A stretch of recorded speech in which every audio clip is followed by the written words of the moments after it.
Bueno, hola a todos. Estamos acá en una nueva entrevista sobre eutanasia. Esta vez organizada por el programa Amistad Civil, que es una iniciativa del movimiento juvenil Christus Vincit.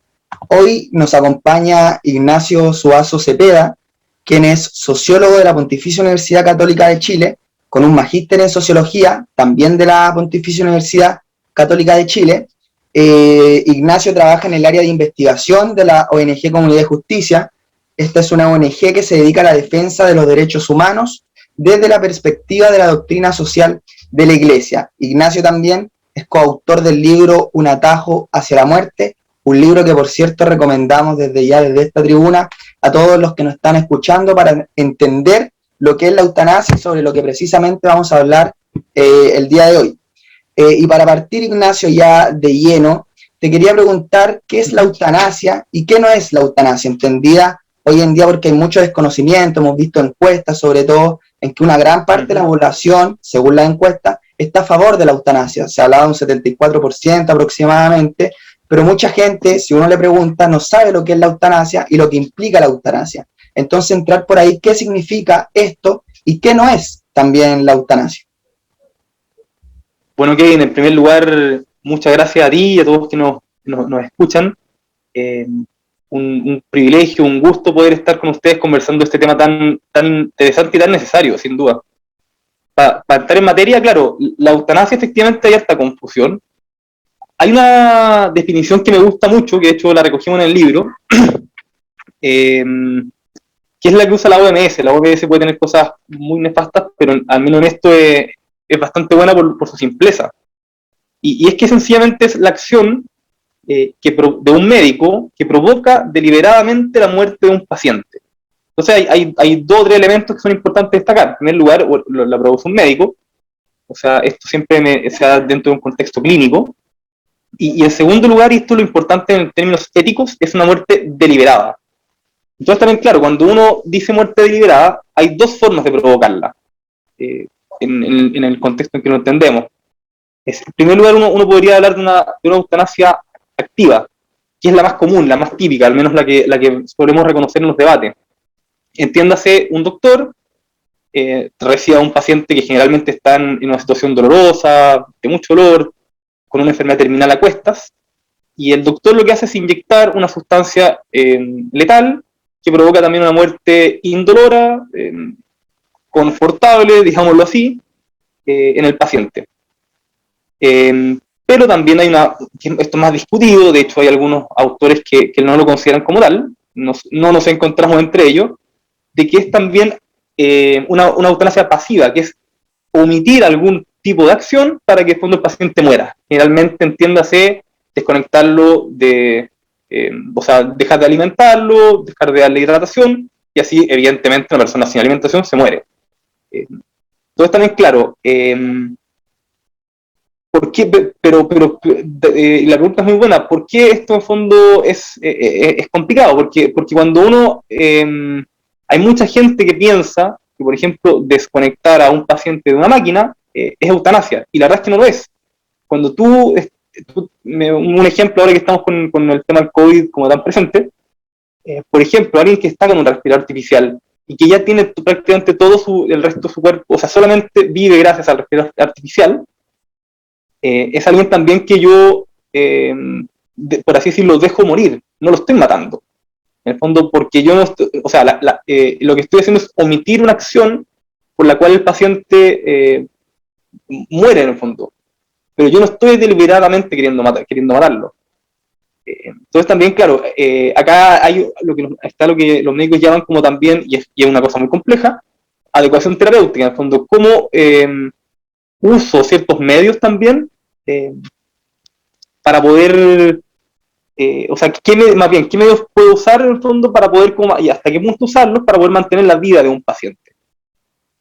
No sé si me estoy explicando bien, pero en este caso uno tiene que distinguir muy bien entre medios también como ordinarios y medios extraordinarios. Los medios ordinarios son también lo que, o sea, es lo que todo ser humano, tú, yo, un paciente que está en una clínica necesita para poder vivir. Alimentación, vestido adecuado, etcétera. Clima, no sé, Y el resto también son medios que podemos llamar como extraordinarios. O sea, medios que yo sé que pueden provocar una cierta eficacia para mantener o restablecer la salud.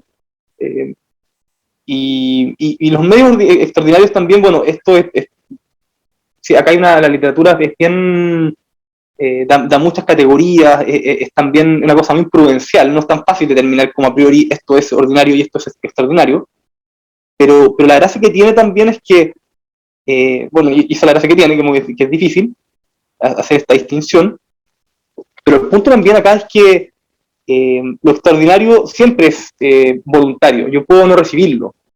Y en ese sentido, no sé, un medio también como de nuevo volviendo a respirar artificial es necesariamente como extraordinario. Yo puedo no recibirlo según quiera. Y esto es importante, Kevin, porque generalmente la gente acá suele como confundir términos. Hay una encuesta que a mí un estudio que encontré alguna vez también que se hizo en Canadá, entrevistaron telefónicamente a algo así como 1000 personas si no me equivoco, era de la provincia de Ottawa en Canadá, y básicamente sean puras preguntas relacionadas con eutanasia. Y un 66%, por ejemplo, de los encuestados confundía también como retiro de soporte vital con eutanasia. Y en general, la gente que solía tener estas confusiones son las personas también que se oponían justamente a la eutanasia. Entonces también, por eso esto de la encuesta, y tú lo dijiste muy bien ahí al principio, hablamos de un 74%, efectivamente hay encuestas en Chile que marcan eso, que apoyarían la eutanasia, pero por cierto, la pregunta, por ejemplo, que usa la academia, que es justamente que es probablemente la encuesta a la que estás aludiendo, pregunta lisa y llanamente si usted está a favor de la eutanasia.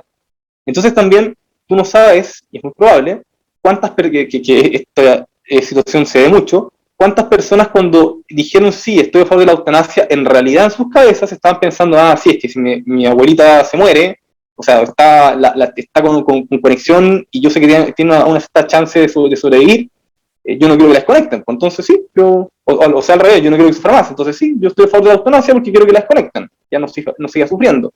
Claro, pero es que eso es una medida de adecuación terapéutica, no es eutanasia. Y bueno, me voy a extender mucho, ¿no? A lo mejor también podemos seguir conversando o sea, a lo mejor tiene otras preguntas o podemos seguir conversando algo sobre el tema. En ese mismo sentido, también uno de los argumentos que más se pueden confundir en la ciudadanía es sobre como el sufrimiento de los pacientes y su elección por la muerte. O sea, ¿es verdaderamente el dolor la causa de que los pacientes pidan la eutanasia? Porque la población en general lo puede pensar así. Quizá gente que uno conozca que está a favor de la eutanasia, por ejemplo, que diga, no, pero ¿cómo tú vas a permitir, o como tú no te estás poniendo en el lugar de la persona y el dolor que está sufriendo, cómo tú vas a decidir por ella? Entonces, ¿qué nos puedes decir como sobre ese sufrimiento y el dolor, si es verdaderamente la causa por la que se elige la eutanasia? Sí, a nivel de opinión pública yo tiendo a pensar igual que tú, de que el dolor es la causa por la que la gente generalmente, al menos a priori, apoya la eutanasia. Y claro, se imaginan efectivamente hay escenarios bien terribles. No son los típicos, pero existen sin duda. Un cáncer de huesos puede ser muy, muy doloroso. O no sé, una falla pulmonar también, que también puede ser bien angustiante. Y sin embargo, tú está bien el cuestionamiento que haces, porque efectivamente, en primer lugar, el dolor no parece ser una de las principales razones por las cuales la gente que solicita eutanasia lo hace.